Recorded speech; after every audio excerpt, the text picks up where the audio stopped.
સુરત શહેરના સારોલી વિસ્તારમાં 19 વર્ષીય મોડેલ સુખપ્રીત કૌરના આપઘાતની ઘટના સામે આવી, જેમાં મૂળ મધ્યપ્રદેશની મોડેલ સુખપ્રીત કૌર પોતાની 3 બહેનપણીઓ સાથે રૂમમાં રહેતી હતી.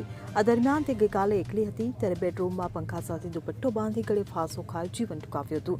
મળતી માહિતી મુજબ મૂળ મધ્યપ્રદેશની 19 વર્ષીય સુખપ્રીત લખવિંદરસિંહ કૌર અન્ય 3 બહેનપણી સાથે સારોલી કુંભારા ગામમાં આવેલ સારથી રેસિડેન્સીમાં રહેતી હતી. તે અહીં 4 દિવસ પહેલા જ મોડેલિંગનું કામ કરવા આવી હતી. આજે બહેનપણી ઘરે આવતા યુવતી લટકતી હાલતમાં મળી આવી હતી, જે બાદ તેની બહેનપણીએ આ અંગે પોલીસને જાણ કરતા સારોલી પોલીસ ઘટનાસ્થળે પહોંચીને મૃતકનો કબજો લઈ પોસ્ટમોર્ટમ અર્થે સ્વીમેર હોસ્પિટલ ખસેડવામાં આવ્યો હતો. જો કે આ મોડેલના આપઘાતનું કારણ હજુ સામે નથી આવ્યું. હાલ પોલીસ આ મામલે તપાસ કરી રહી છે. Bureau report CN24 news. હવે જુઓ દેશ દુનિયાની તમામ ખબરો તમારી આંગળીના ટેરવે.